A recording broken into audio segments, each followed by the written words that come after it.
Hay grabación. Esto no es streaming, canal YouTube, no, pero sí grabación. No, no tengo Ya. idea. Es la mesa número 5 se supone, según programa la nueva actualización, ¿cierto? Gracias al equipo técnico. Y bueno, bienvenidos Débora, bienvenido Karen. ¿Cómo estáis, Karen? ¿Bien? Bien, ¿y tú? Bien, bien, sí, como se puede nomás. Y bienvenido a Fabrizio. Bueno, esta es una mesa súper interesante y bueno, mantenemos el orden, yo creo, ¿no? Empezamos con Débora. Bienvenida, Débora, con una ponencia Ah, titulada Los fundamentos estéticos filosóficos de la teoría de las estéticas travestis de Nelly Richards. Así que ya. bienvenida, son 20 minutos, Débora, de modo tal de que podamos privilegiar una amena conversación, porque en realidad ese seminario de estética ha estado súper, súper conversado, así que mantengamos esa buena onda. Bacán. Gracias, Débora. Ah, sí. Em, Voy a compartir Eso. Eh, pantalla, puesto que tengo estoy una dando diapo. el vamos. Gracias también al equipo técnico, han estado fantásticos, realmente. No sé si me escucha el equipo técnico, pero bueno, Ah, eh, ojalá que sí. ¿No? Sí. Sí. no sabría, parece que Fabrizio quedó como eh, sustento técnico. No sé si sea el asignado en principio, pero sí, hasta el momento todo bien. Am, Esto quisiera saber si Sí. es que necesito ver si funciona, si me hace, Fantástico. porque ya tengo que poder hacer que ustedes Vamos. visualicen y yo, Vale. Mm. bien, Ya, yo me voy a silenciar, Débora, para que en el fondo hables tú, ¿ya? ok, Ahí vamos. ya. Entonces, nada más quiero saber si acaso están viendo la primera lámina de mi diapo. Perfecto. Ya, es que estoy a dos pantallas, entonces, para poder tener la lectura y la presentación también espontánea de aquello que les quiero presentar el día de hoy. Primero que nada, gracias por la aceptación a la Chief. Es un tema que, o sea, estos son temas que yo estoy trabajando, están work in progress, porque soy estudiante de segundo año del doctorado de Teoría Crítica y Sociedad Actual de la Andrés Bello. Y entonces mi tema, o sea, de hecho, a final de año recién estoy con el examen de candidatura, aún no está, no ha sido evaluado ni aprobado. El tema de la estética, según mi plan, sería uno de los capítulos en principio de mi investigación de tesis. Y este sería una parte nuclear, bien, que es correspondientemente a cómo se lee en la teoría cultural y en los estudios culturales la representación de las identidades trans acá en el país.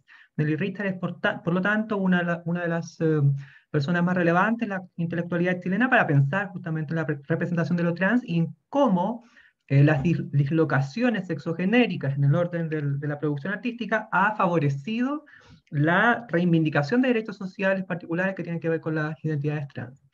Esa es, en dos palabras, en pocas palabras, ¿no es cierto?, la movida que les quiero presentar el día de hoy. Es un work in progress, como les digo, y aquí va. Esto en consideración. Las láminas son más bien, vamos a ver las obras y están pensadas para la periodización, ¿ok? El trabajo conceptual es más de lo que les voy a comentar ahorita. Entonces, puede que Nelly Richter sea el intelectual que más ha impulsado en el ámbito del arte visual y de la crítica cultural la deconstrucción de las prescripciones normativas de las que son objeto las disidencias sexuales y las subjetividades trans en nuestro país. Bajo esa premisa, los cambios sociales, políticos y culturales vinculados a la dislocación del género y a las sexopolíticas disidentes son herederos del campo de acción y reflexión que ha intervenido en los códigos de la representación y en el imaginario cultural dominante. Los dispositivos de legibilidad proliferan así a partir de efectos de sentido surgidos desde obras de gran relevancia. Eh, para retomar la discusión o la puesta en discusión del vector arte-política con el que Nelly Richter introduce el libro Catálogo Arte y Política 2005-2015, publicado en el 2018, diría que artisticidad, criticidad y politicidad del arte son la condición de posibilidad de los emplazamientos, discursos, prácticas de intervención contracultural que han instalado debates sociales cruciales para la construcción cultural del género, el deseo y las sexualidades a nivel nacional.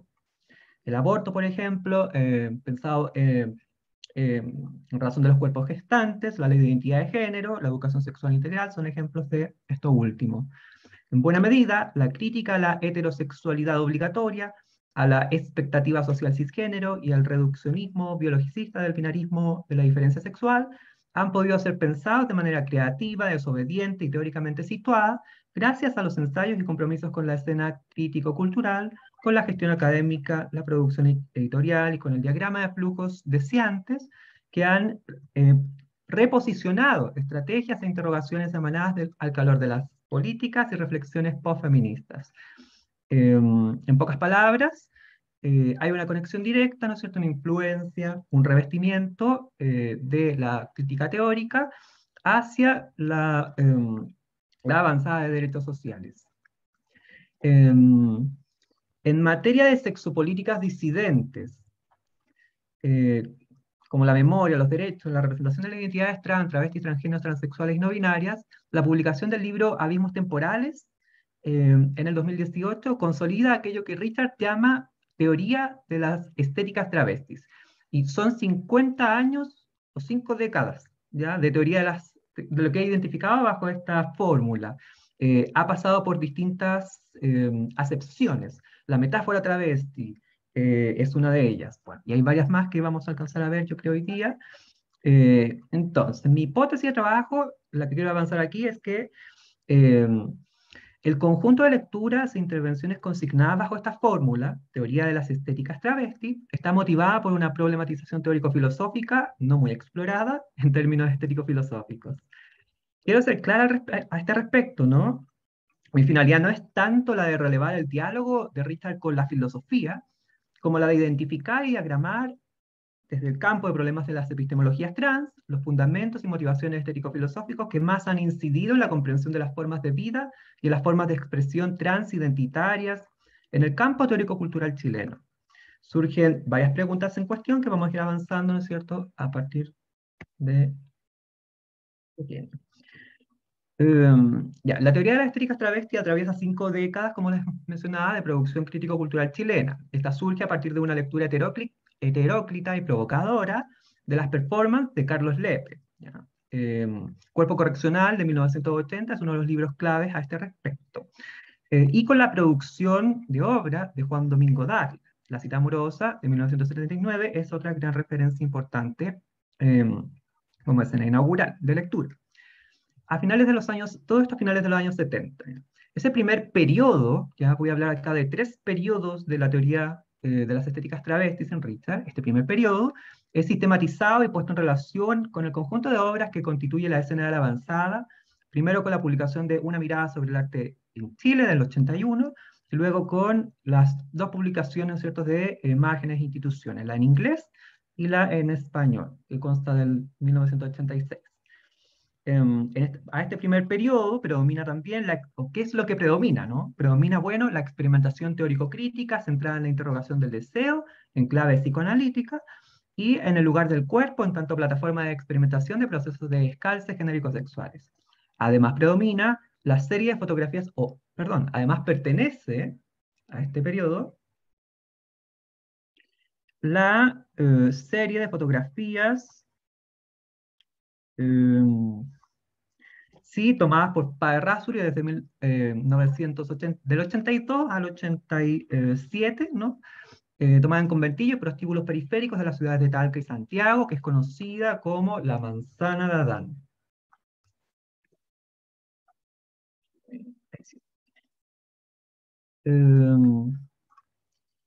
Un segundo periodo se encuentra, en este segundo periodo, ¿no es cierto?, que yo he identificado, están las obras y posicionamientos de Pedro Lemebel, de la yegua del Apocalipsis, frente, ¿no?, de cómo las operaciones artísticas que han promovido a través de sus obras, ¿no?, deslocalizan la herencia falocrática del autoritarismo cívico-militar, la irrupción y asimilación de los dispositivos categoriales de la noción de género en la escena inaugural de los programas de estudio de género en Chile, por ejemplo, y el debate internacional en torno a al Simón Bolívar, ¿no?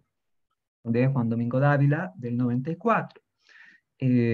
También a este periodo pertenece la presentación Paris is Burning, el documental del año 90, en la discoteca Nachos. ¿Bien?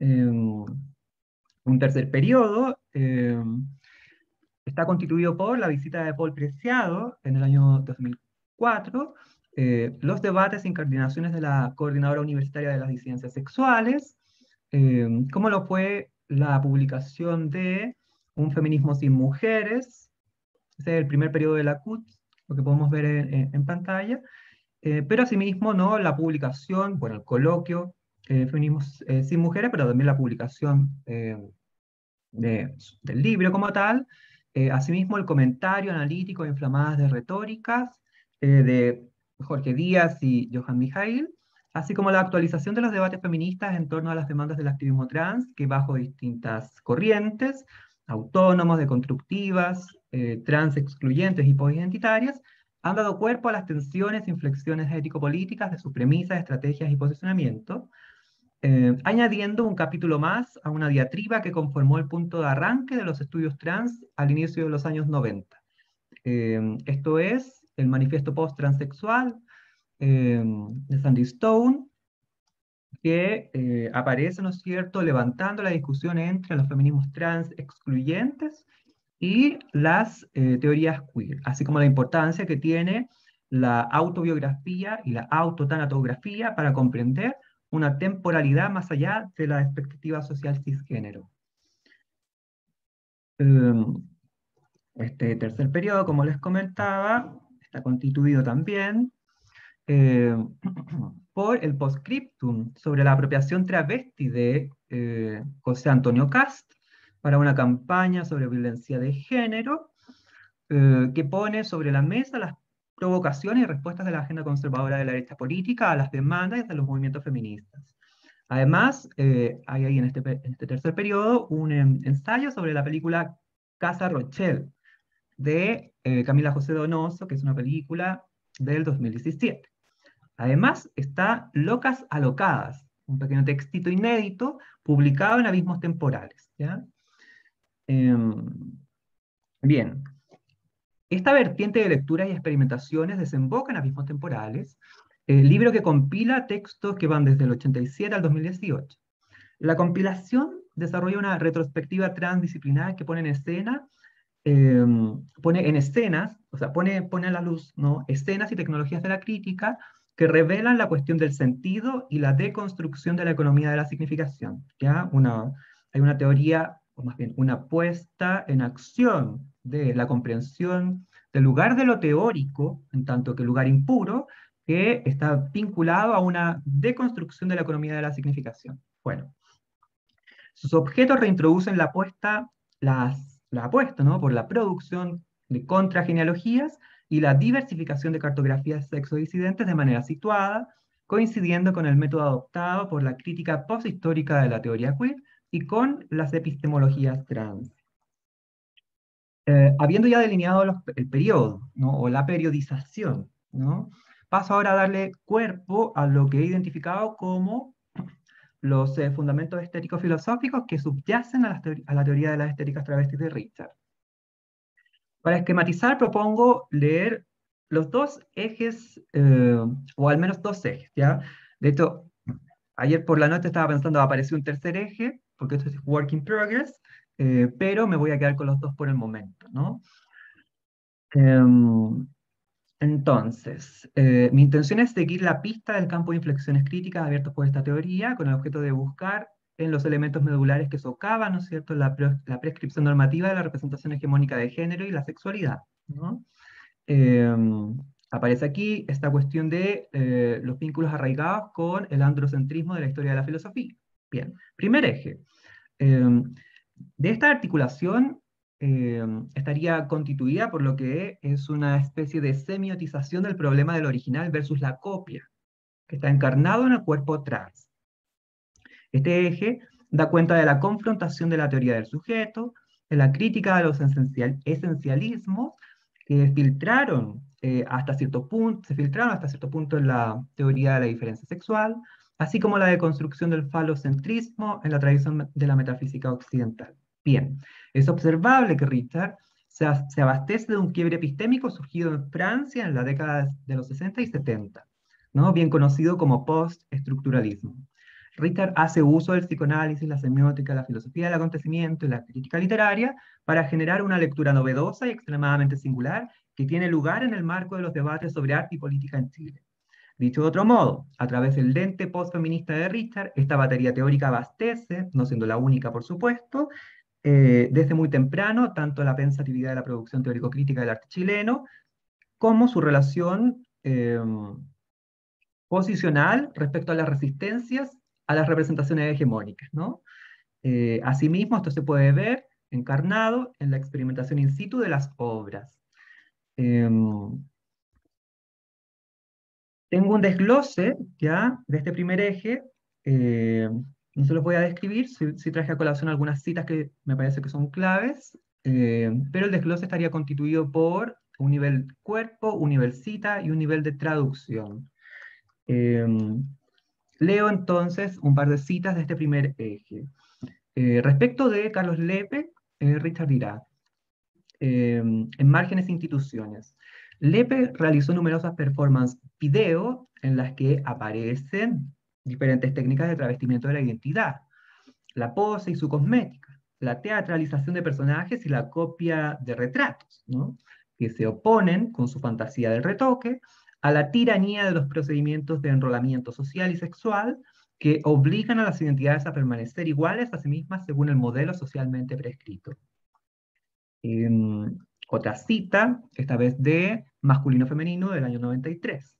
El travesti necesita disfrazar a la mujer, cubrir su imagen de signos revestimientos, enmascarada con figuras, para poder disfrazarse de ella robándole sus máscaras. El travesti es oficiante de una feminidad siempre ceremonial. Bien, cierre cita. Una tercera cita, ¿no? Acá tengo varias, están muy, muy interesantes. Yo creo que me voy a quedar con esta de Multitud Marica para el día de hoy, 2018. Nos dice así Richard. El travestimiento como motivo estético, como desdoblamiento sexo-género y como trampa conceptual y metáfora que engaña al dogma de la identidad una, se desplegó en obras como las de Carlos Lepe, Juan Domingo Dávila, y luego, a finales de los 80, en la serie La manzana de Adán, de Claudio Donoso y Paz Errázuriz, en las intervenciones también de las yeguadas del Apocalipsis, ¿no es cierto? Entre otras. Se trataba de corporalidades paródicas que desnaturalizaban las identificaciones genéricas, burlándose tanto de la disyuntiva masculino-femenino como del realismo sexual de una masculinidad y una feminidad predeterminadas. El travestismo escenifica una oscilación del ser que revierte el dato invariable de una sexualidad asignada, ocupando disfraces que, a modo de suplemento, exacerban las derivaciones miméticas de lo femenino en el exterior de una superficie de revestimiento que esquiva toda creencia unitaria en la profundidad e interioridad del yo. Eh, Richard hablará en sus textos de cierta idea del trucaje de la identidad. Bueno, este trucaje de la identidad hace visible que la masculinidad y la feminidad reglamentadas, lejos de ser algo natural, son dos fijaciones subjetivas y expectativas socialmente instituidas de una identidad naturalizada que depende de un conjunto de discursos, poses, vínculos y reiteraciones, sin los cuales no podría cumplir la función de ser representantes de lo normal ni hacer de la determinación biológica del cuerpo-género un valor normativo. El trucaje de la identidad es, sin lugar a dudas, uno de los tantos aprendizajes de la teoría queer en materia genérico-sexual. Debajo de las máscaras no hay verdad oculta, tampoco hay autenticidad a desocultar, sino solo procesos de veredicción que le dan consistencia al revestimiento de un deseo que ha devenido, por unos momentos, identidad sexuada. El segundo eje. El segundo eje se expresa de manera ergonal, tiene que ver con el marco, con el framing, con el encuadre. El tema es esta vez el de los posicionamientos y legibilidades críticas que emergen a partir de la dicotomía entre centro y periferia. Teníamos original y copia, primer eje, segundo eje, centro y periferia. Este segundo eje se expresa en la crítica al imperialismo académico, a la proyección cultural de la identidad latinoamericana, en la valoración positiva del desacato de aquellos agenciamientos colectivos de enunciación que apuestan por afirmar la diferencia de nuestro contexto local, esto es, cierta intraducibilidad de la disidencia sexual, así como en los debates en torno a la ciudadanía sexual, que miden los costos de la reivindicación de derechos sociales en razón de las dinámicas del asimilacionismo como traducción normativa de esta irreductibilidad de subjetividades colas, queer, maricas y sexodisidentes, ¿no? A este respecto, la ya clásica distinción diversidad sexual y disidencia sexual es esclarecedora. Tres desgloses de este segundo eje para ya ir concluyendo. El primero, relativo a la especificidad de las identidades trans, por supuesto, ¿no? Es lo que estamos pensando aquí. Nos encontramos con una politización de la condición de vulnerabilidad agravada, que es producto de la violación sistemática de derechos sociales, representada por lo trans, despojado de condiciones mínimas de reconocimiento y habitabilidad, ¿no? Esto es, lo trans como sujeto pobre, ¿ya? En pocas palabras. Este es el primer desglose del segundo eje. Aquí recordar, por ejemplo, lo que el MBL hacía público en el año 97, ¿no? Cito, el Lemebel, ¿no? Pedro Lemebel, la Pedro, comentaba esto, ¿no? El Lemebel es un gesto de alianza con lo femenino, inscribir un apellido materno, reconocer a mi madre, guacha, desde la ilegalidad homosexual y travesti. Comentando La manzana de Adán, de Padre Rasuri, Richard hablará incluso de estéticas de la periferia, ¿ya? Y cito, la miseria de los travestis pobres organiza el trasfondo de privaciones diurnas sobre el cual se recorta, por contraste, el derroche exhibicionista de la pasión cosmética que despliegan en la noche. ¿Ya? Eso está en Feminismo, Género y Diferencias, primeramente publicado en el 2008 y luego republicado por Parinoia en el 2018. Un segundo desglose es el siguiente. Se trata del supuesto, la génesis de un esquema que brinda cierta orientación situada en la geopolítica global, ¿ya? Eh, Junto a la asunción crítica de la identidad latinoamericana como significante maestro, se vuelve visible el cuestionamiento de los flujos de transmisión, reproducción, circulación, que habrían valorizado lo queer como la verdad de las teorías de género, ¿no? Cito, leído en clave latinoamericana, me resulta especialmente provocativo el modo en que Lepe Dávila de las yeguas del Apocalipsis, al reacentuar la metáfora travesti desde el sur, evidenciaban las trampas y engaños de una relación de dominio metrópoli-periferia. ¿Bien? Continúo. Para una cierta tradición latinoamericana, lo propio del ser latinoamericano pertenece al núcleo esencia originario de una identidad no dada, es decir, la del sustrato arcaico de una tierra virgen y de un cuerpo primitivo que deben ser protegidos de la implantación de una racionalidad externa que desvirtuó lo nativo en nombre, primero de la colonialidad y luego de la modernización capitalista. ¿Bien? El tercer desglose de este segundo eje estaría contribuido por la hibridización de códigos raciales, sexuales y semióticos representacionales que son propios a las torsiones de la metáfora travesti, ¿no? Es una torsión que tiene por objeto los ideales patrios de la identidad latinoamericana, sí, como veíamos anteriormente, pero también a las metanarrativas heroicas, masculinas y conquistadoras. Em, Aquí es clave, a mí me parece, ¿no? Entre otras, la lectura que Richard hace del Simón Bolívar de Darwin, ¿no? A este respecto, Richard dirá, esto está en Residuos y Metáforas, ¿no? El Simón Bolívar travesti de Dávila planteaba a América Latina como una construcción mestiza, no solo en términos del cruce étnico, sino también en las hibridaciones de códigos que juntan entrechocadamente modernidad y tradiciones, vanguardias y folclore, estéticas metropolitanas y culturas populares. Lo indecoroso y atentatorio del trabajo de Dávila derivaba para el latinoamericanismo oficial de cómo la inversión del género sexual vulnera el protocolo viril de una historia que reproduce los ideologemas del discurso patriarcal a través de una galería iconográfica que debe mantener a salvo la pose civilizatoria. Bien. Un tercer eje como tal, que es el que pensaba hace poquito, tiene que ver con la cuestión de la violencia en cuanto a tal, digamos, ¿no? Pero por esta vez me quedo con los dos ejes ya comprendidos. Mencionar también la emergencia de los límites y algunos sesgos analíticos que posee la lectura de las teorías travestis de Nelly Richter, mirado desde las epistemologías trans. Esto es, conocemos, por ejemplo, las investigaciones de Fernanda Carvajal sobre la retórica del cambio de sexo en los años 70 en Chile. Bajo ese esquema, la lectura de Lepe viene a justamente obturar los dispositivos discursivos que hacían de la transición de género una cuestión estrictamente normativa.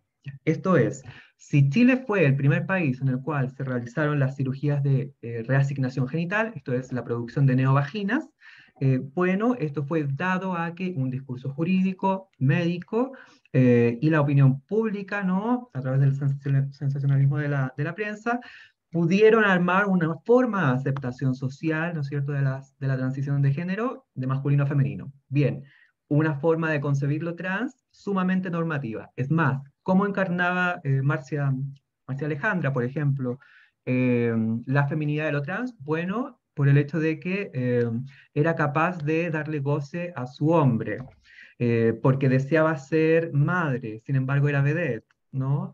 Reproduciendo roles de género tradicionales. Bien, frente a ese esquema, Lepe, Dávila, las yeguadas del Apocalipsis vienen a obturar, ¿no es cierto?, y a posibilitar un campo de expresión que semiotiza aquello que estaba naturalizado. Bien, sin embargo, Richard desatiende absolutamente lo que el valor del testimonio, ¿no? El valor testimonial que tienen las autobiografías trans. Por ejemplo, eh, Memoria de un cambio de sexo del año 1975 es el primer documento que se tiene acá en el país de las autobiografías, ¿no?, de una persona que transicionó y que vivió en la orfandad profunda, que le tocó, como a muchas personas trans, ser expulsada de su núcleo familiar inmediato a temprana edad, eh, prostituirse, ¿no?, y padecer los miles males de la orfandad.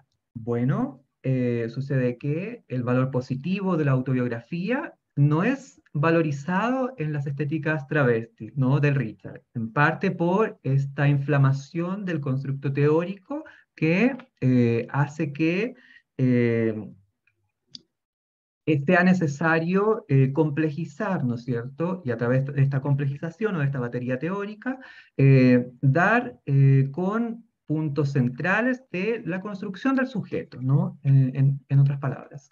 Ahora, ¿qué cosa además no ve la teoría de Rita? Por ejemplo, si prestamos atención a proyectos que están apareciendo ahora, recientemente, que dan a conocer la memoria de las identidades trans en Chile. Por ejemplo, Polvos Translúcidos, ¿no?, que nos hace conocer la historia del cabaret en Chile. Bueno, una de las primeras funciones que denotan, ¿no es cierto?, en los testimonios de las compañeras y las activistas, ¿no?, que están allí, es que el cabaret funcionó históricamente como un refugio para aquellas identidades trans que estaban en la calle o que estaban en condición de prostitución. Un espacio en el cual se podían expresar como tal, armar redes, sociabilizar y conseguir bienes sociales que fueron impedidos o inhibidos y reprimidos, ¿no es cierto?, por parte de políticas de gobierno. Lo mismo sucede, por ejemplo, si vemos otras vidas, ¿no? Sobre los testimonios de Cathy Fontaine, por ejemplo, si vemos ese en particular, o los de Silvia Rivera, notamos que la historia de el Barrio Rojo, de San Camilo, ¿no?, posibilitaban una forma de expresión para la cual el arte tenía una salida, ¿no?, de expresión, un campo, una plataforma de expresión que posibilitaba esa identidad que había de ser ocultada, ¿no? Ocultada por los mecanismos de represión, las redadas de Paco, de las políticas de investigación, o sea, los centros de investigación y otros. Entonces, ¿qué vemos acá? La teoría de las histéricas travestis de Richard, si bien es el constructo teórico y el emplazamiento discursivo que más ha alentado, por ejemplo, las intervenciones sociales de la CUT, ¿no? Y la discusión sobre derechos sociales, sin embargo, posee algunas aristas que hay que poner en relación para balancearlas, ¿no es cierto?, respecto a temáticas que son propias de las epistemologías trans, como lo son la memoria, la historicidad, el valor positivo de las políticas de identidad, entre otras. Paso a ver las referencias de mi ¿Débora? presentación. Espero no haberme pasado de tiempo. Miguel, ¿Terminaste o...? sí. Ah, gracias, pues Débora. No me di cuenta que habías terminado. Perfecto. Muy bien, pues Débora. ¿Mm? Va a haber que hablar esto, ¿ah? Sin lugar a dudas, ¿no?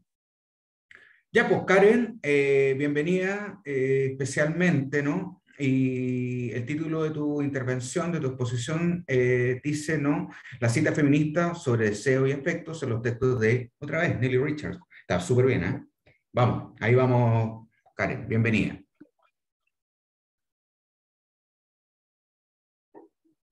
Tu audio, amiga, este, Ay, ahí sí. Hola Miguel, hola Débora, hola Fabricio. Gracias por la presentación. Sí, bueno, mi texto que voy a leer hoy fue mi proyecto de tesis doctoral, que bueno, esta es mi tesis doctoral, ese es su nombre, y este fue mi proyecto que transformé luego en un artículo, y se los voy a leer porque en realidad tiene como los 3 pilares fundamentales de mi tesis doctoral y quisiera compartirlo, sobre todo después de esta conversación que hemos tenido, o esta conversación que vamos a tener a propósito de Débora, ¿no? Se llama, bueno, La cita feminista, Nelly Richard entre feminismo, sobre deseo y afectos en la obra de Juan Dávila. La cita amorosa sobre la pintura de Juan Dávila de Nelly Richard abre y propone otras posibles interpretaciones para el lugar que ha tenido la cita en los debates estéticos e históricos de las artes visuales en Chile.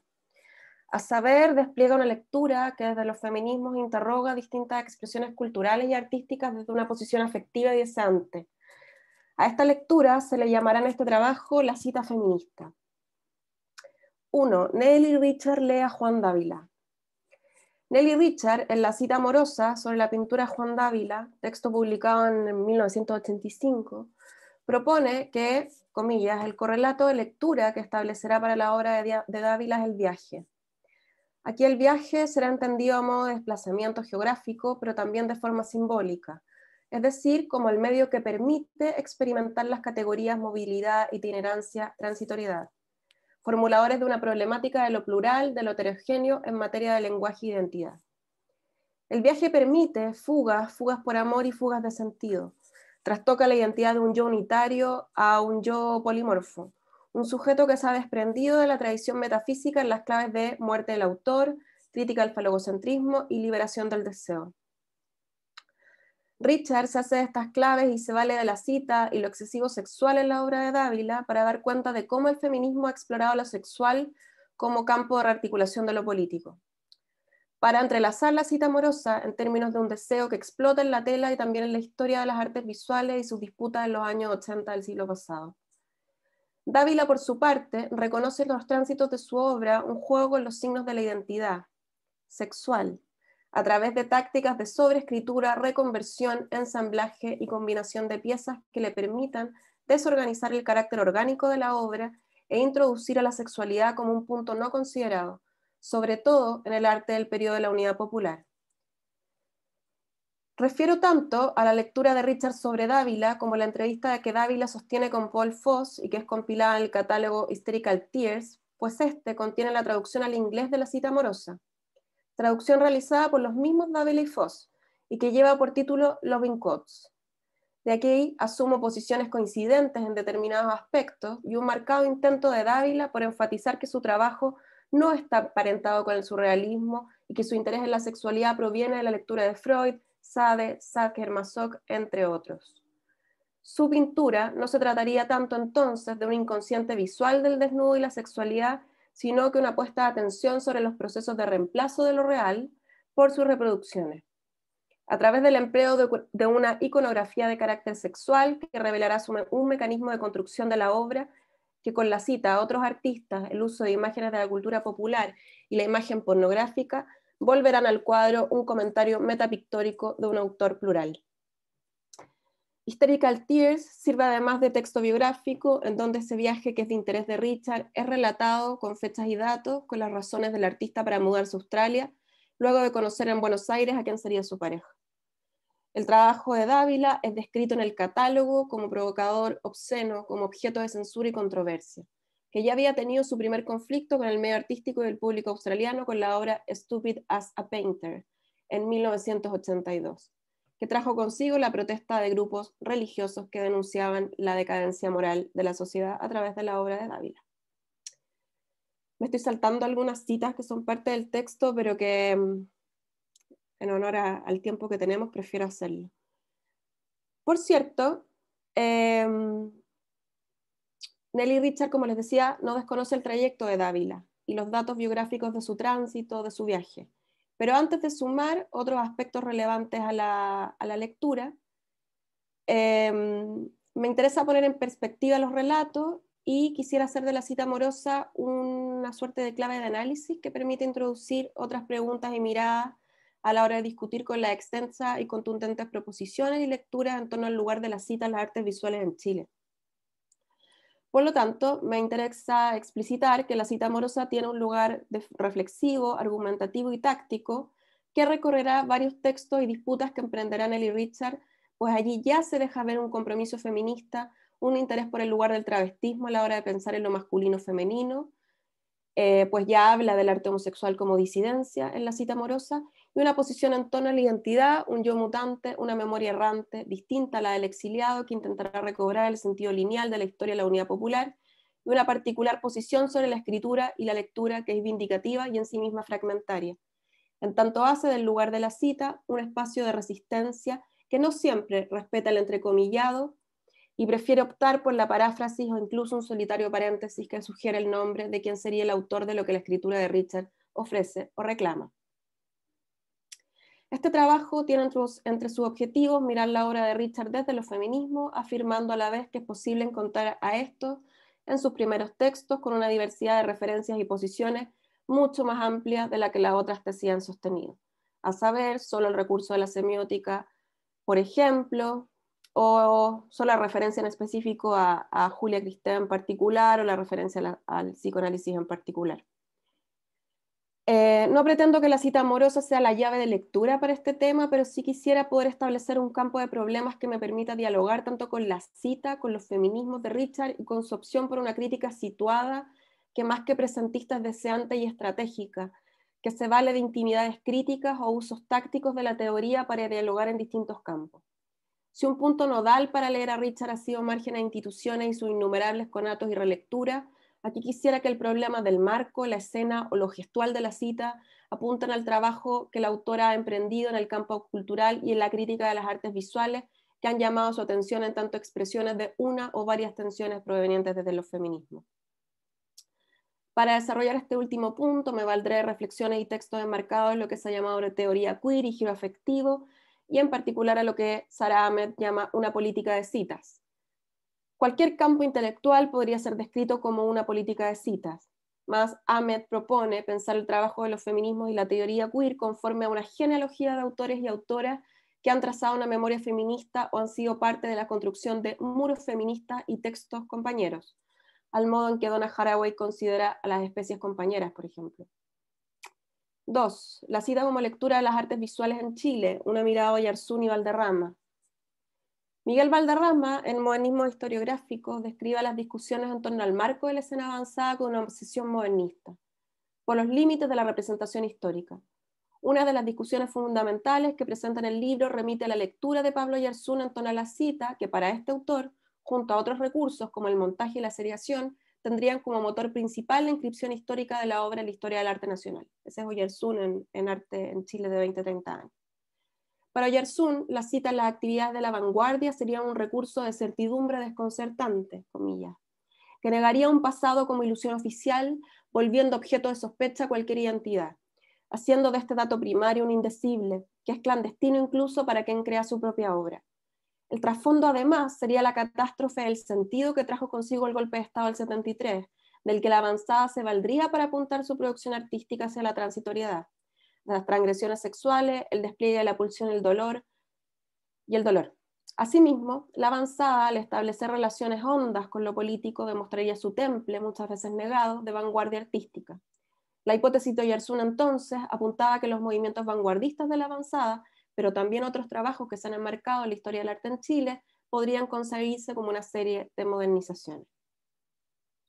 Si bien Oyarzún luego relativiza un tanto esta propuesta, en virtud de que la serie sería más bien una suma de gestos, insiste en una cuestión central que atañe a la utilización del concepto sociológico de modernización, que en resumidas cuentas sería la trampa o el peligro a la hora en que la avanzada pretende instalarse como una nueva escena, valiéndose de las periodizaciones y análisis de las ciencias sociales de la década del 80.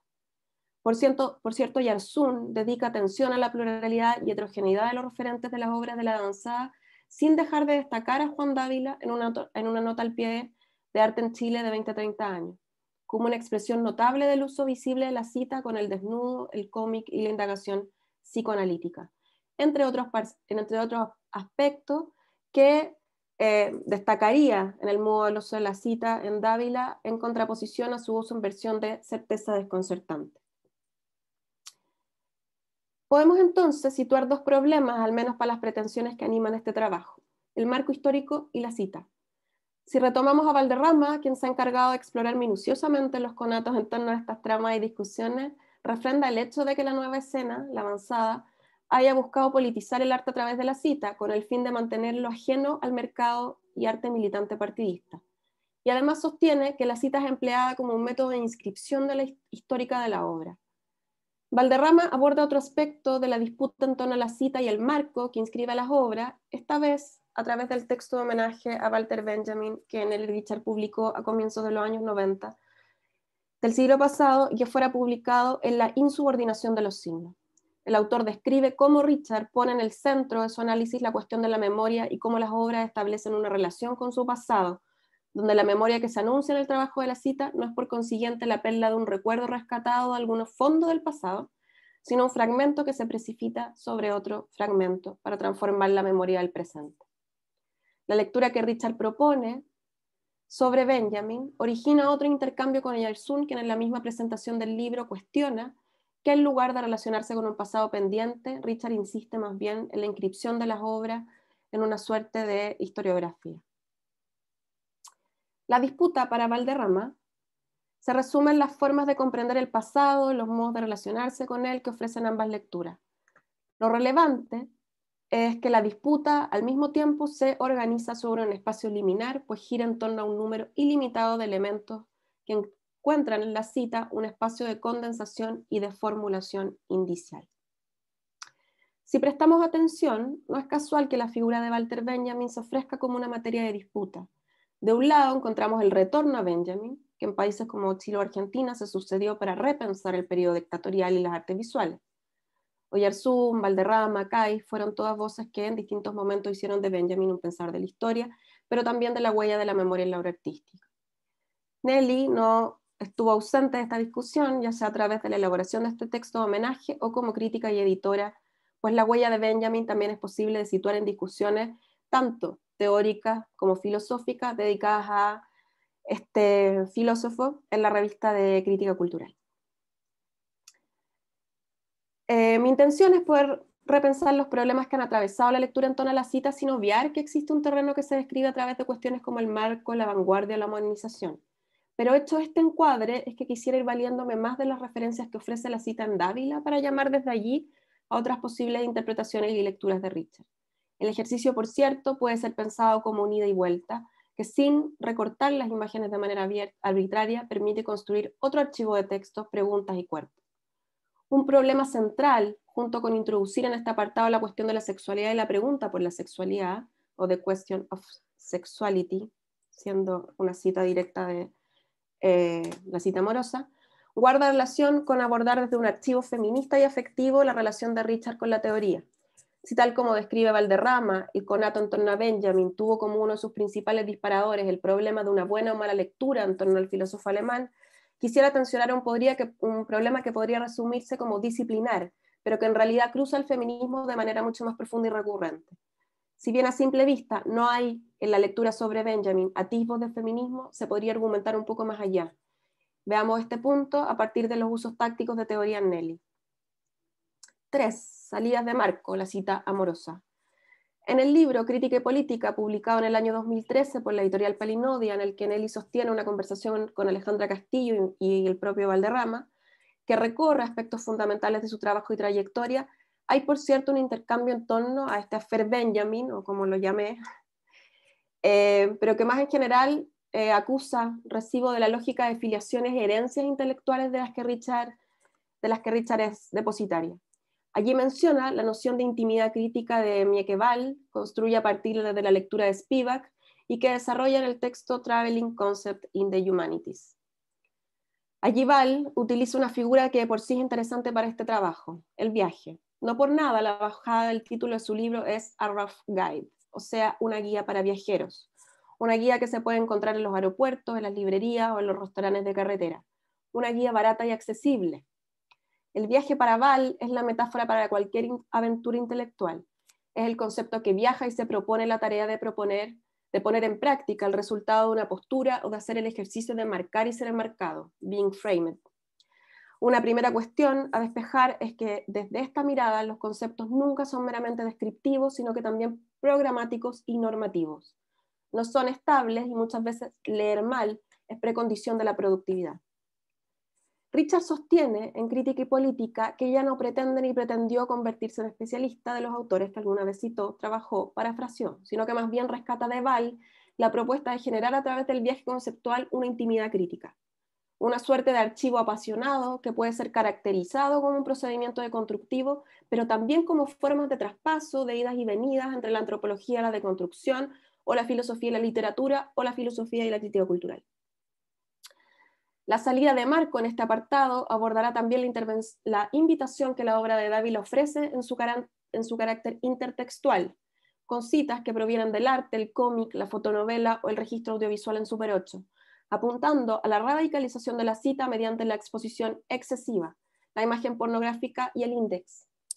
Las imágenes llaman a torcer la mirada en cuanto traspasan su valor de origen a un cuadro diferido que sobrescribe el desnudo, el cuerpo de la mujer como objeto y también las escenas homosexuales que interrumpen la linealidad del tiempo reproductivo y el futuro. Pero ¿por qué llamarle a esto cita amorosa? ¿Es acaso la filiación dispersa, la amistad mediando o la pérdida de totalidad que podría ser una manera de nombrar el amor o lo que guía este título? Pareciera que hay en el gesto de Richard una indagación sobre el amor, sobre la cita, que se traslada a las zonas de contacto, los afectos y a la referencia que el propio Dávila expone en Fotoromance de 1983 como cita y terción de la fotonovela romántica. Me salto una pequeña parte para decir que, bueno, será más adelante en su obra que Richard recogerá una lectura en torno al deseo proveniente de Guattari, de los intercambios con Swelling Rolnick y los contrabandos con Perlonguer. Aunque de ello sea posible observar en sus primeros textos, en su lectura de Lepe, de la mano de Kristeva, pienso que en términos generales es más probable encontrar una lectura sobre el deseo en Richard aparejada a la noción de micropolítica o de otro modo emparentada con la línea teórica que recorre a partir de Guattari.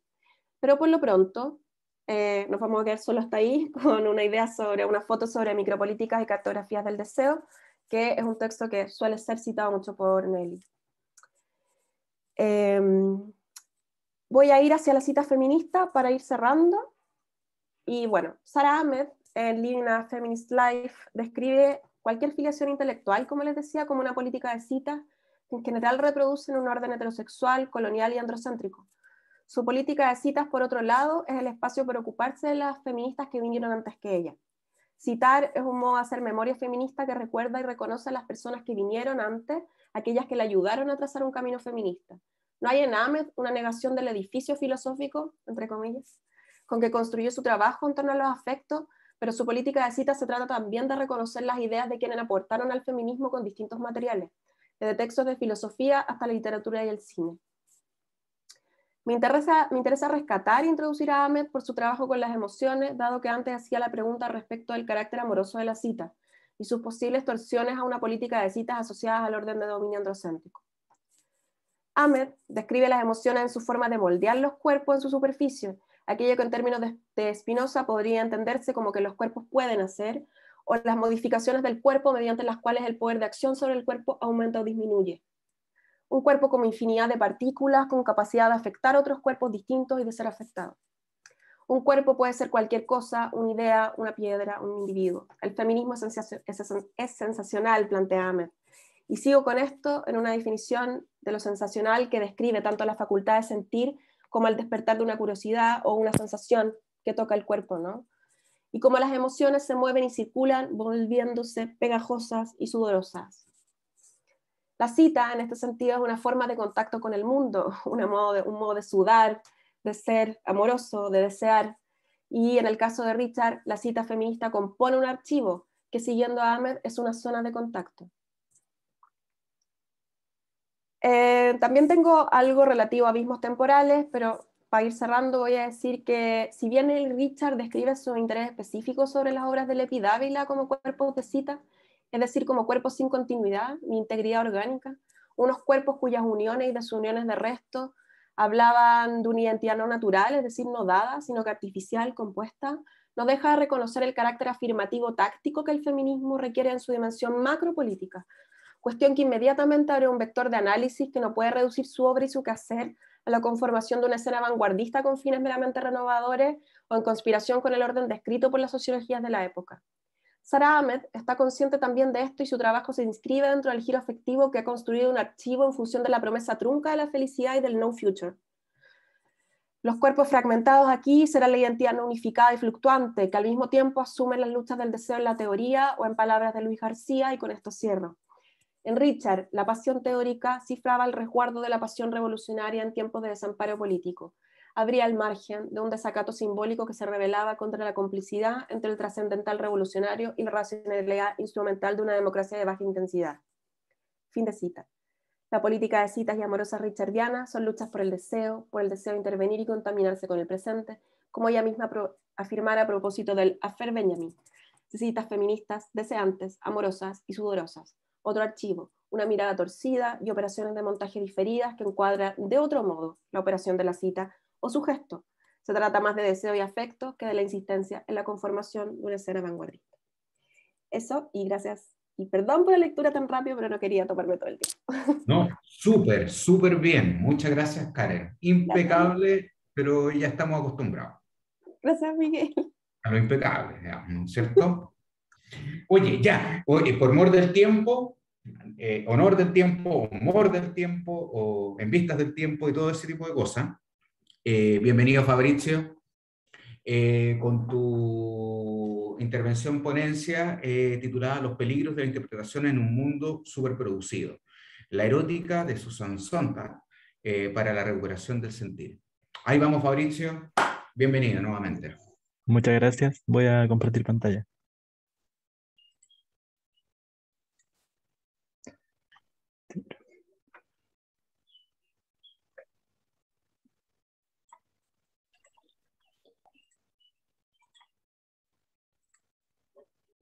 Ya. Bueno, muchas gracias por la oportunidad y saludos para toda la organización, para las personas que están aquí. Y la ponencia se va a estructurar de la siguiente manera. En primer lugar, se va a definir la hermenéutica y se van a hacer esta crítica de por qué es peligrosa como método. Luego se va a definir la erótica y se va a plantear su adecuación para la generación de conocimientos. Y por último, se va a generar una crítica a lo que es la superproducción y la pérdida del sentido desde este enfoque erótico.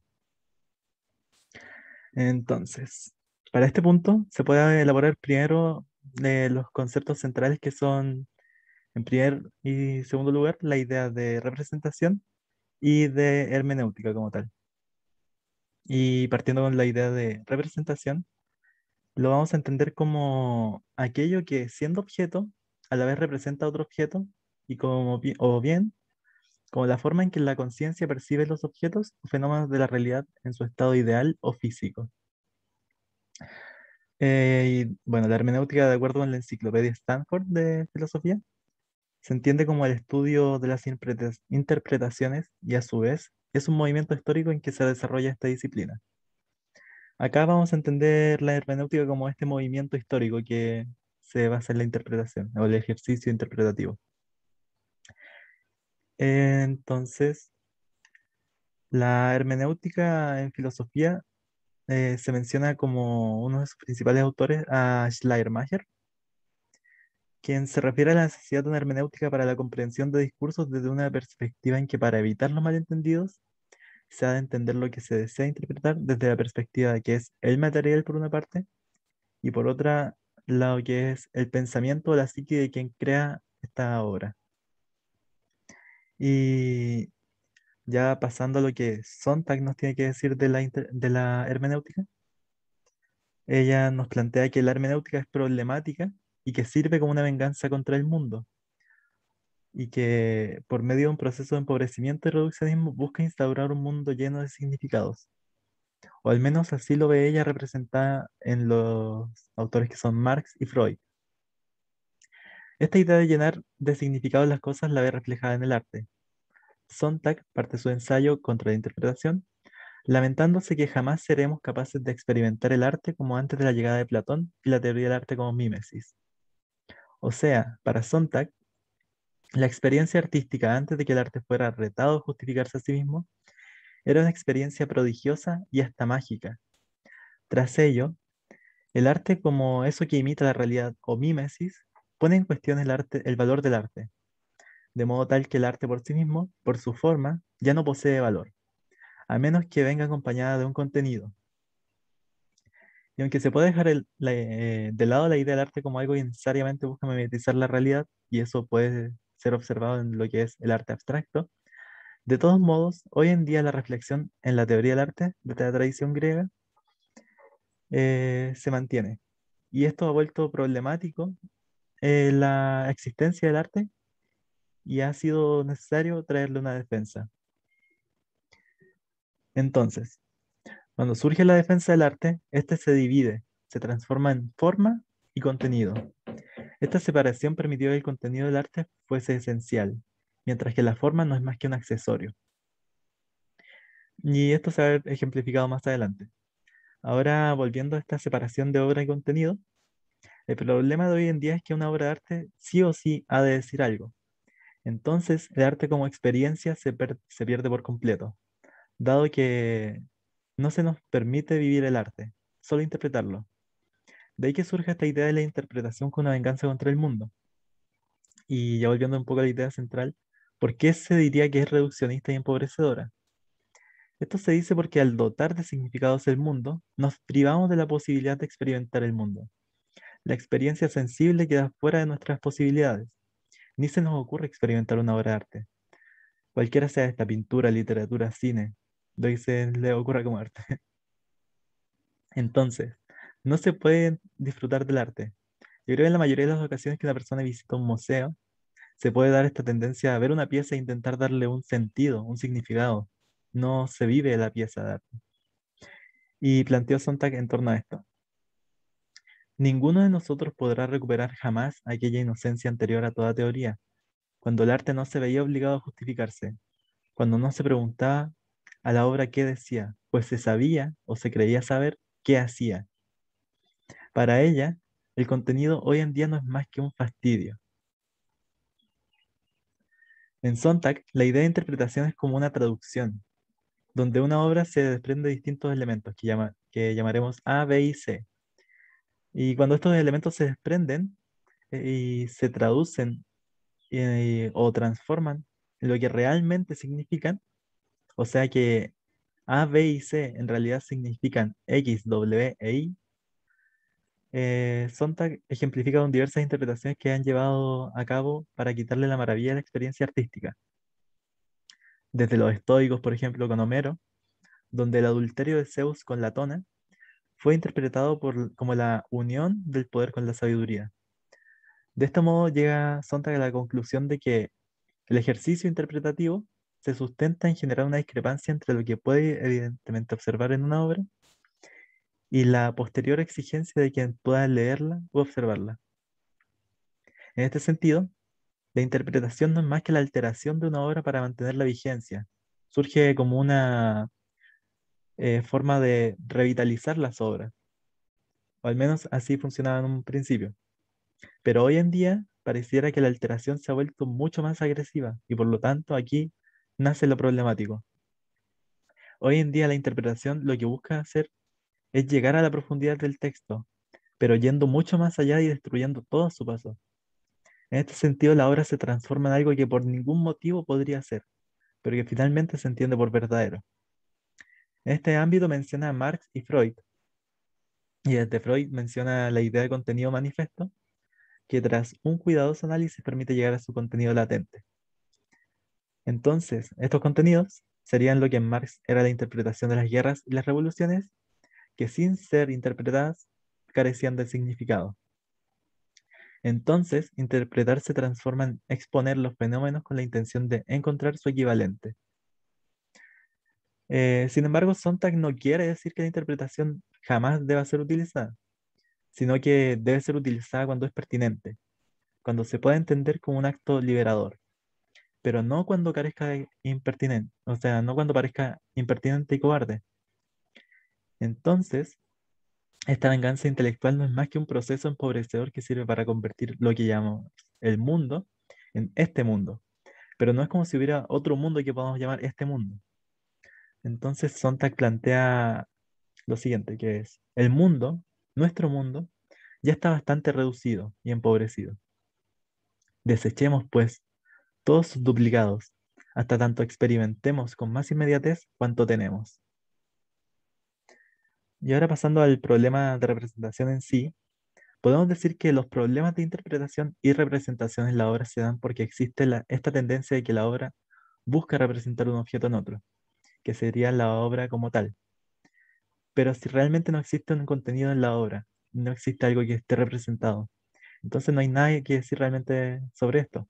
En un estilo un poco wittgensteiniano, podría decirse que realmente no hay ningún problema en esto, porque es algo que únicamente hemos complejizado más de la cuenta al buscar sentidos donde no los hay. Y esta idea de las múltiples interpretaciones, como una idea destructiva, surge con el análisis que hace la autora sobre cómo se ha interpretado la obra de Kafka, la que se transformó finalmente en nada más que una suma de interpretaciones que acabaron destruyéndola. Para Sontag, la obra de Kafka fue secuestrada por tres ejércitos de intérpretes, quienes lo leyeron por una parte como alegoría social, quienes lo interpretan como las frustraciones e insensateces de la burocracia. Asimismo, también hay una alegoría psicoanalítica, donde se ve revelado un temor de Kafka hacia su padre, así como una sensación de impotencia y dependencia de los sueños. Y por último, una alegoría religiosa, donde el autor se supone que intenta ganarse el cielo con su obra El Castillo, y que además es juzgado directamente por la justicia de Dios en el proceso. Así, la multiplicidad de interpretaciones que se han hecho de la obra la acaban destruyendo. Y aprovechando esta idea de las múltiples interpretaciones, es posible pasar a Gadamer, quien dice que es posible llegar a una verdad por medio de suficiente interpretación. Él se refiere específicamente a la forma en que por medio de una pieza artística podemos reconocer algo como verdadero. El autor entonces plantea que la experiencia meditativa, que es interpretar algo como verdadero, forma parte de un proceso de saturación en que tarde o temprano se llega a la verdad. Pero aquí volviendo a los puntos anteriores, como que solamente queda cuestionarse, ¿qué pasa si el arte en sí es la experiencia, si no tiene un contenido? Entonces, ¿qué sentido tiene interpretarlo? ¿A qué verdad queremos llegar si tenemos la verdad frente a nosotros? Y aquí ya podemos pasar a lo que es la erótica de Sontag, o el método erótico, que la plantea como la solución a los problemas de representación e interpretación.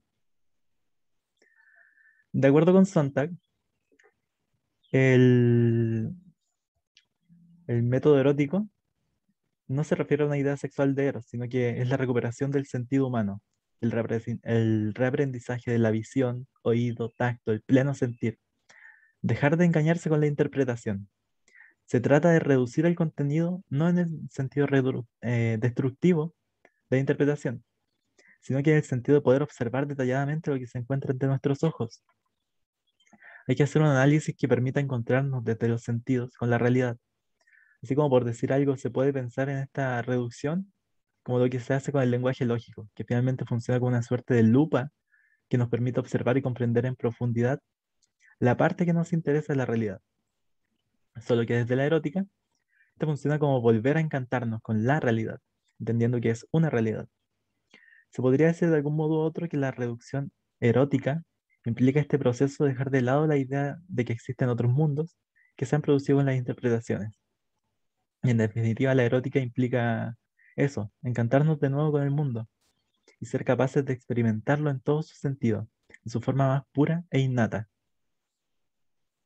Y ahora, si es que se le busca dar así como otra utilidad a la erótica, se puede pensar en la erótica de Sontag como una forma de producción de conocimientos si es que se liga con el método etnográfico, que se utiliza generalmente en ciencias sociales. Esto porque la etnografía como método implica vivir y sentir la experiencia de una determinada parte de la realidad, convivir con un otro que desconocemos y deseamos conocer. Es la expresión de la experiencia unida al conocimiento. Acá me gusta ejemplificar con la obra de Wakant, que se llama Entre las cuerdas. Creo que es uno de los mejores ejemplos para pensar esta conexión entre etnografía y erótica, porque el autor fue a un gimnasio donde personas afrodescendientes practicaban boxeo. Allí estuvo realizando etnografía durante harto tiempo, o sea que aprendió el deporte, participó en las actividades del gimnasio, se volvió parte de la comunidad al punto tal que en una de las notas al pie de página describe una anécdota donde nos va contando que su fascinación con el boxeo era tal en un momento que lo estaban llamando a hacer una actividad académica en Harvard y estuvo a punto de rechazarla para quedarse boxeando. Entonces, para mí el encantamiento, la experiencia que vivió Wakant fue netamente erótica.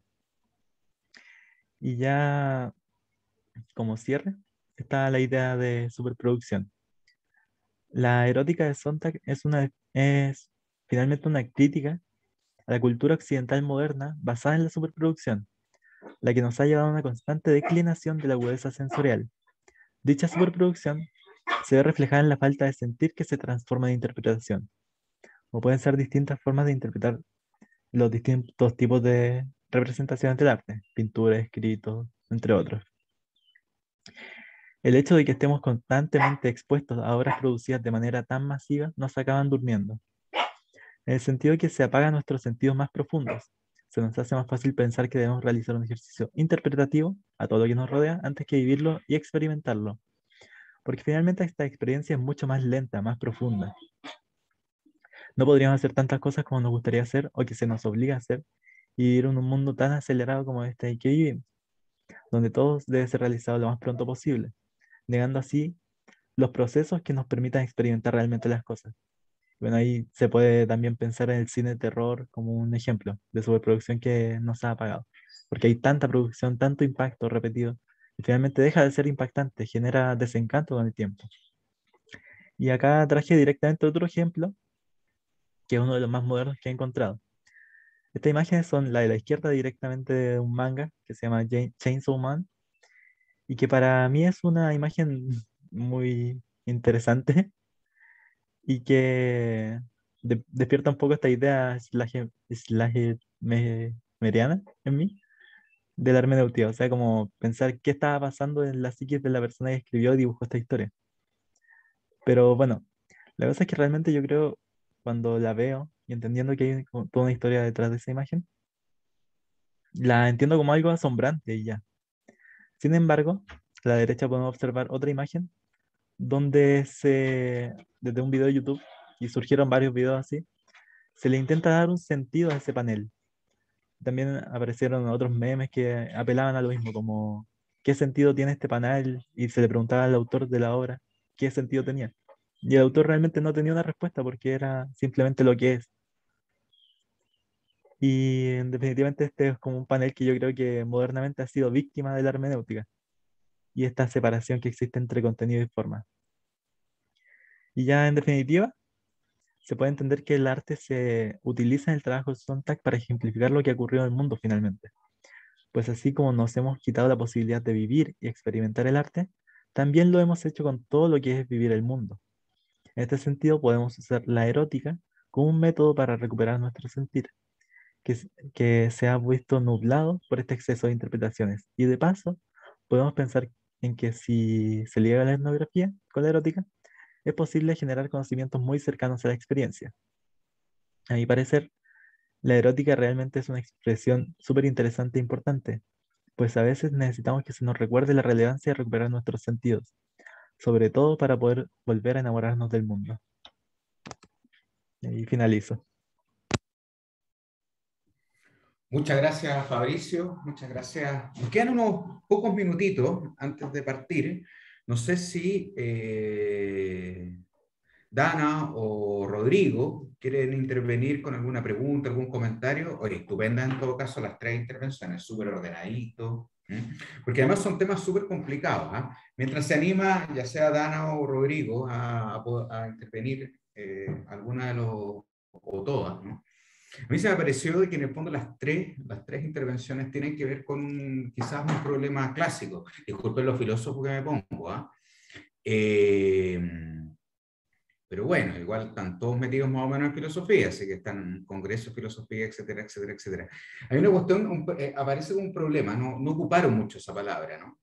En los tres casos, o sea, la multiplicidad de interpretaciones, por un lado, como nos señalaba esta última intervención, la Karen con el tema de la cita, ¿no? Y los cuerpos de cita, ¿no? Y para qué decir, digamos, no la Débora. Bueno, los tres, ¿no? Fabricio, Débora y Karen nos enfrentamos a un problema que tiene que ver con el estatuto de la mismidad, digamos, ¿no? Que al fin y al cabo parece ser de que muchas veces el pensamiento filosófico tradicional, ¿no? Aquel que encontramos los manuales, historia de la filosofía, etcétera, etcétera, etcétera, que vuelve una y otra vez, pareciera ser de que en el fondo hace ya mucho rato, ¿no? Está justamente por los hechos, ¿no? Estaría viéndose desestabilizado, ¿no? O alterado, entendiendo la alteración como en el fondo justamente la puesta en comunicación de potencias y actividades o actos, ¿no? Que hacen que un cuerpo, una cita, que la identidad, en el caso de Débora, o las posibilidades de la representación en tanto que interpretación, pareciera ser que estuviesen entrando en un grado de desactivación, ¿no? Justamente por la pretensión de estabilidad, que se siempre buscaba, ¿no? Pareciera ser que, por ejemplo, el principio de no contradicción ya no estaría operando. Justamente porque están todas las cosas dispuestas en el tiempo, ¿no? Y si están dispuestas en el tiempo, están sujetas a sus propias alteraciones. Si están sujetas a sus propias alteraciones, en el fondo no habría ni contenido ni continente que permitiría, en cierto grado, darnos una impresión o ilusión, ¿no? De estabilidad de la forma, que tradicionalmente o conservadoramente se ha, por decirlo así, tomado como una verdadera égida, ¿no?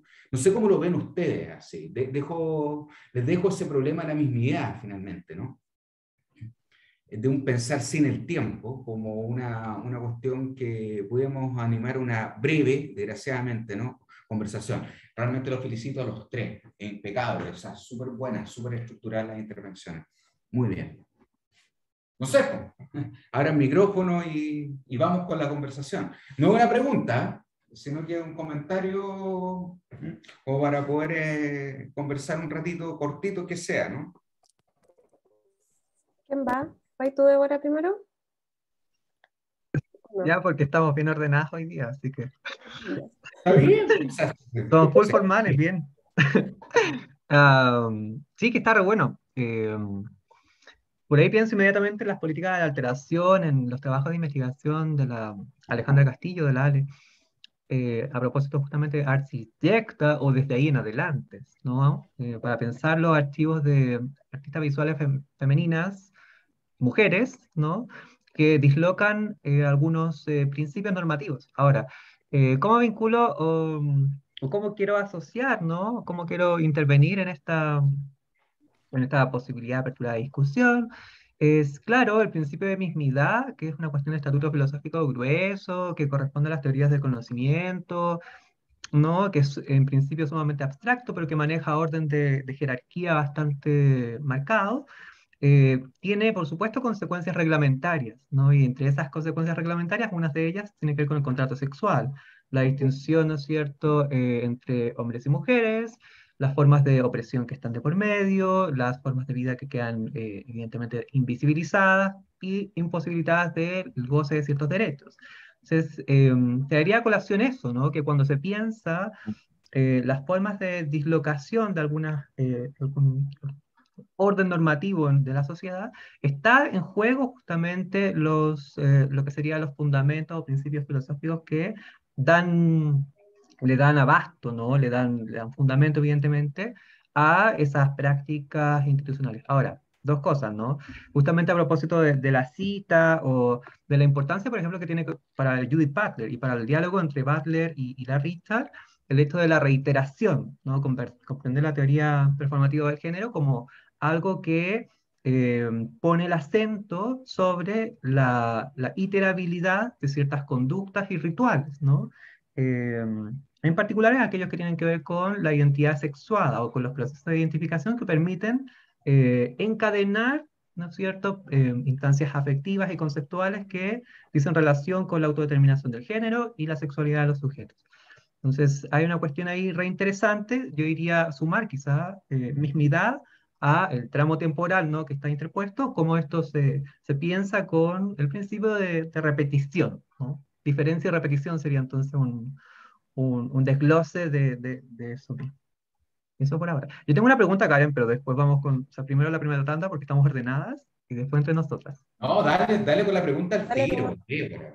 Dale al Ah, tiro. es Vale. sobre, sí, mencionabas esta cuestión de cómo leer la obra de Dávila, no en relación con el desnudo, la sexualidad o con la cuestión de la homosexualidad, ¿no? Sino, decías, como una especie de metaanalítica que guarda relación con las formas de reproducción, ¿no? Quisiera ver si puedes expandir esa idea a propósito de la cita amorosa como clave de lectura para leer otros órdenes de significación. Lo cual se enlaza muy bien con el problema de la erótica, ¿no? Que todavía sigue siendo un asunto, es súper complejo, ¿ah? Desde, desde siempre, ¿no? Del papel de Elena en la Ilíada hasta, qué sé yo, o sea, ya, Ojos bien cerrados de Kubrick, por nombrar así como los grandes problemas, el tema de erotismo, sexualidad, amor entre medio, ¿no? El tema de los amantes, ¿no? Marina Abramovich. Imagínate todo lo que se me viene a la cabeza, el Asno de Oro con el Eros y Sige y todo ese tipo de cosas. O sea, es una insistencia, sin duda, sin lugar a dudas. Ya, vamos, ya, ahí me callo yo, ya. Sí, lo que pasa es que, bueno, como para no repetir a la Débora, que creo que da un punto como súper clave, al menos o sea, en el fondo como que la dificultad con la que he tratado de sondear este tema, porque es algo que hemos discutido además como, o sea, tú y yo, Miguel, o con más gente, ¿no? A propósito de explorar como, digamos, otros campos teóricos digamos, como en un campo disciplinar que es la filosofía o un doctorado en filosofía, etcétera, ¿no? Eh, entonces, una de las cuestiones como que yo me planteo al trabajar tiene que ver como con ya una desestabilización de suyo que tienen los conceptos, ya sea a través como de mecanismos de constructivo o a través de la teoría feminista, que en el fondo te obliga un poco como a trabajar algo interseccionalmente, ¿no? Y yo apostaría además, como en este caso, por trabajar afectivamente. De hecho, como me gustó muchísimo el trabajo de Fabricio en ese sentido, porque digamos que esto también apuesta como una suerte de trabajo afectivo en el que estás todo el tiempo involucrada, que te pone además la dificultad de trabajar con el cuerpo y que ese trabajo en torno al cuerpo no esencializa además el cuerpo de las mujeres como el lugar que está escindido como de la razón, digamos, y es por eso también como echar mano un poco a las lecturas como derivadas del espinosismo, en mi caso. Entonces, pienso que al menos aquí hay una cuestión táctica y en cierto modo también hay como una introducción política como en traer, podríamos decir, como esta desestabilización que ya hace el feminismo con su archivo, e intentar hacer algo con la filosofía en esa misma dirección, ¿no? Hay una insistencia política sin duda. Fabrizio, tu pregunta, el erotismo. Vamos. Porque en el Claro, o fondo, igual sea, el erotismo, si te fijáis, ¿no? Desestabiliza, o sea, pensemos en el acto sexual, o sea, desestabiliza, digamos, no lo mismo y lo otro, digamos, ¿no? O sea, más allá de, digamos, no la reflexión, qué sé yo, de Bataille, por ejemplo, en torno a la pequeña muerte y todo ese tipo de cuestiones. No sé cómo lo estáis viendo tú también. La Susan Sontag, en todo caso, es muy interesante en ese sentido. sí, o sea, Sontag aquí realmente no se refiere al erótico en ninguna perspectiva sexual, sí, Ujú. siempre es desde esta perspectiva del reencantarnos con nuestros sentidos, que Mm, eso es el acto erótico, como el sentir claro, plenamente y experimentar con todo aquello que estamos deseando observar. claro. Mm. Y bueno, igual un poco esta idea de lo tan desestabilizado hoy en día los conceptos y las teorías.